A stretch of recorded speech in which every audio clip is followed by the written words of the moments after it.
Starbucks coffee right there. You ain't helping me at all. The memories they all twist and turn. I'm back in my hotel room after a half day in Prague. Basically, today everything went according to plan. We didn't get lost. We didn't take the wrong train like we did the first day in Amsterdam. Stop watching. Yeah, so after we checked in, dumped our bags, we went out to the city. We started by going to the Prague Castle, which is actually not just the castle, but the whole compound, which has like a cathedral, alleyway called I think it's called the Golden Street, where people like Franz Kafka lived. It honestly was a bit underwhelming, not because of the attractions themselves, but because it was so crowded. So crowded. There were like lines around the block for each attraction, so we decided not to buy a ticket to see the attractions.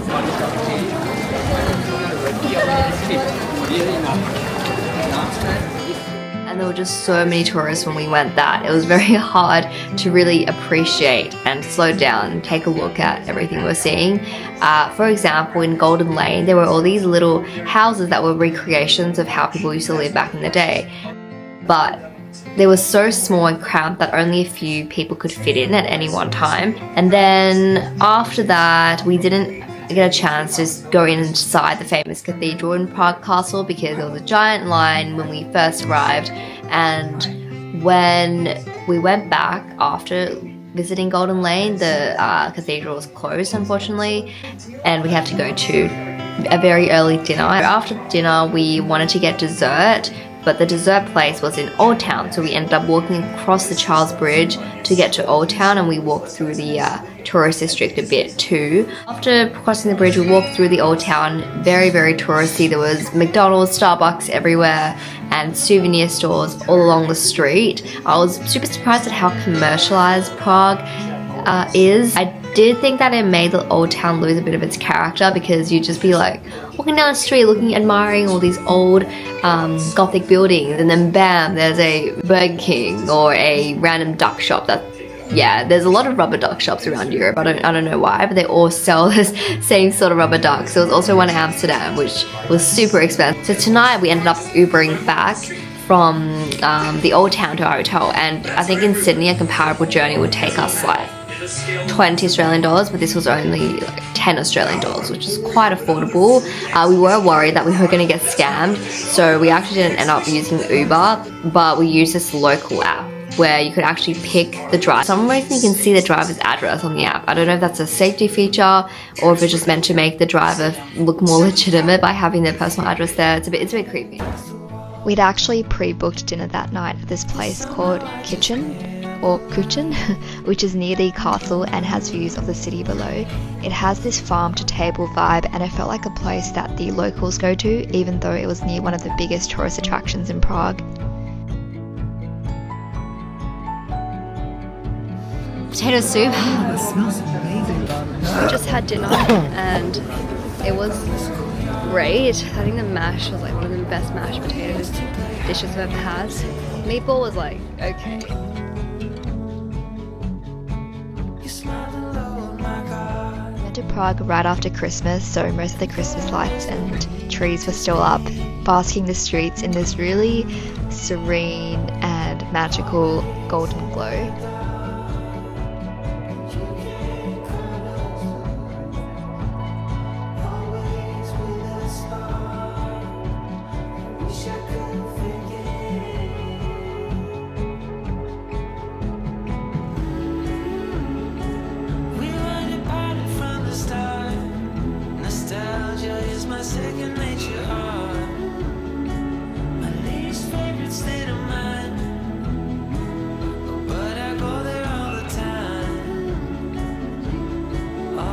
Christmas markets had such a lively yet cozy atmosphere set against the backdrop of the historic town square and a giant glowing Christmas tree that's apparently around 24 meters tall, which I think is actually around the height of a 7-story building.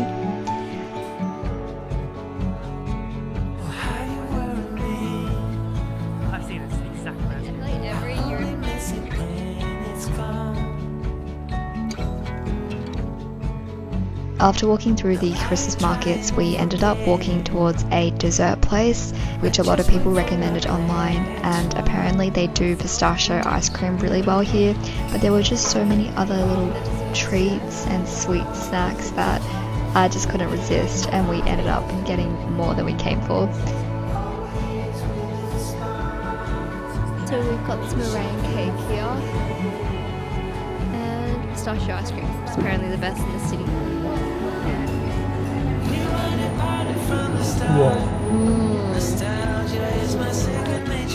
And this is a random clip of me at the grocery store checking out the chocolate aisle, which is something I do in every city I visit. I don't know, I just find it really interesting seeing what's in stock.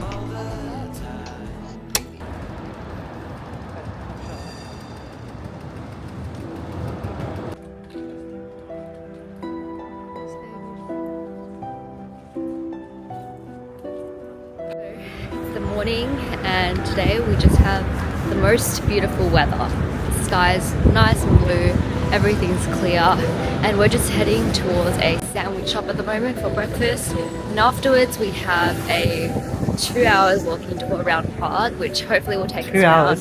Yeah, it's 2 hours. It'll take us around all the major tourist attractions we didn't get to see yesterday, and over the Charles Bridge again, because we walked over that very quickly in the dark. We didn't really get to see much.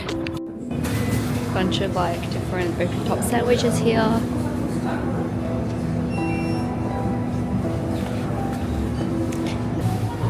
So are our sandwiches. We've got a ham and cheese sandwich here, and this is like ham and egg, I think.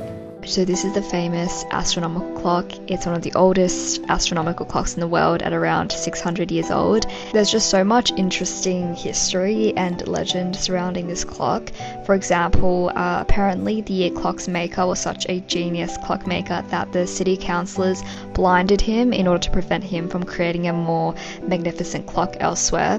And in revenge, he tried sabotaging the clock and made it really difficult to repair. This is an interesting art installation called The Infinite Spire of Books, and unfortunately we couldn't look inside because there was a massive line, but apparently when you look inside it looks like a never-ending vertical tunnel of books.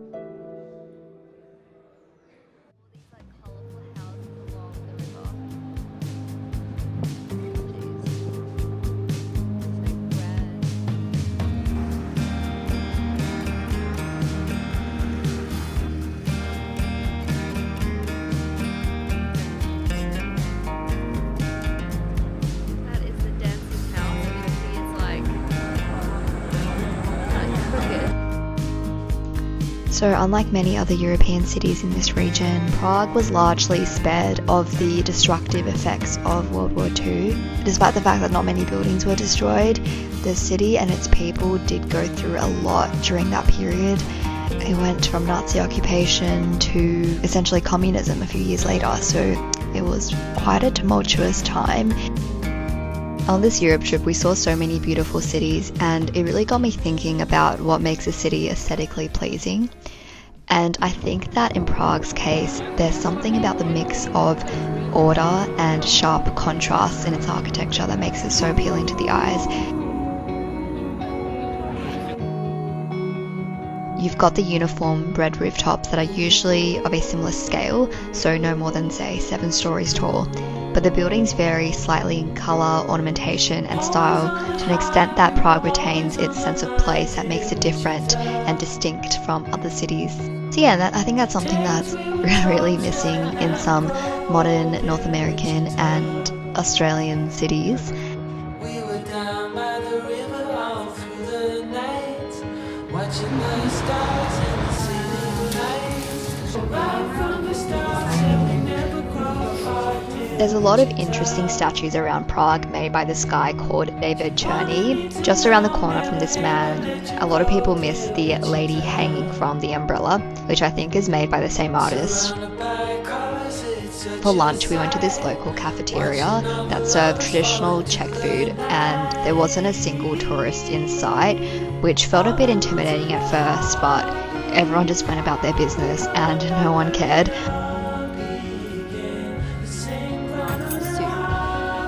You enjoying yourself?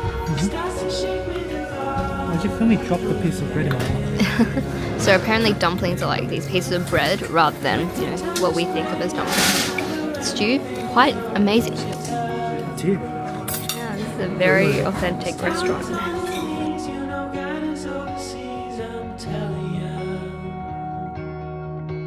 Oh, it's more to We're currently walking to the Clementinum. I believe that's how you say it, and I think it has the world's most beautiful Baroque library. This is a character in one of Mozart's famous operas, and it looks like a Harry Potter character, but it's not.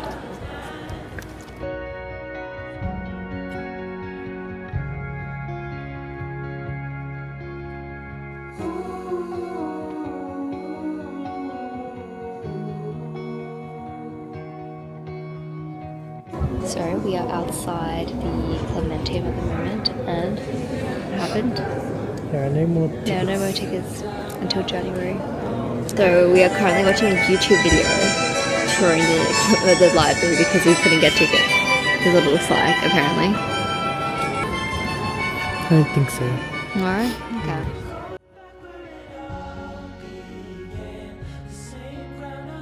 We went to the Charles Bridge that afternoon in hopes of catching the sunset, but unfortunately there were way too many clouds.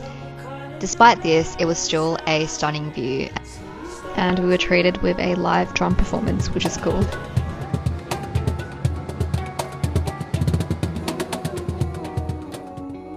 There's like little blocks on the...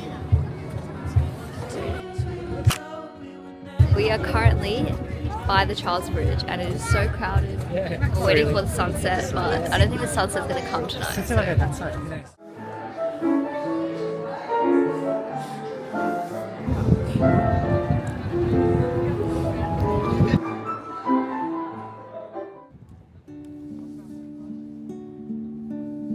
The crowds are quite insane.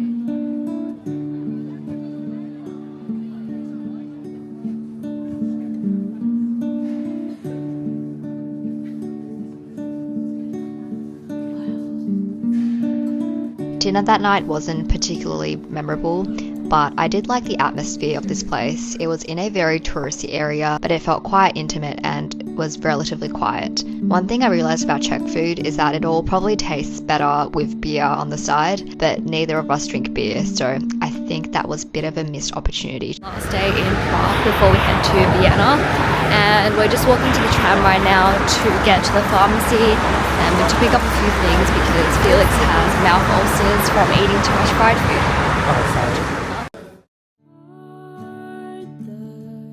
For our last morning in Prague, we went to this famous cafe called Cafe Louvre, and apparently Einstein was a regular here when he was working at Prague University. This cafe was nationalized by the communists in the late 1940s, and they stripped the place of all its ornamentation and flooring, but thankfully it did eventually get restored, and when we went it was absolutely buzzing even early in the morning. Our breakfast is here. Apparently this is like a traditional Czech breakfast. You got an egg with cream, cheese, meats, and tomato. Had lunch or brunch at Cafe Louvre. It was great, very high quality, and it was a traditional Czech breakfast. But now I'm super full and I don't think I have any space in my stomach for dessert. We were gonna get this traditional Czech ice cream pastry thingy. I forgot the name, but now I think we're a bit too full for it. These modern buildings feel really out of place, and you turn around, there's all these like historic buildings. Yeah, like all this nice ornamentation.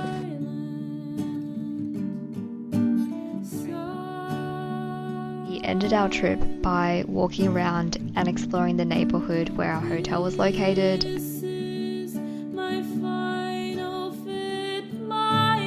Prague has a pretty small and dense city centre, but if you just wander a bit to the outskirts, you'll find some of the most peaceful streets in the world. especially early in the morning when there's no crowds. Just feel like you have the entire city to yourself, and the sidewalks in this city are so wide that even though there's a lot of traffic, sometimes you don't feel the disturbance as much. After strolling through these beautiful streets for the last time, we departed from one of the most stunning train stations I've ever seen and headed on the train towards Vienna.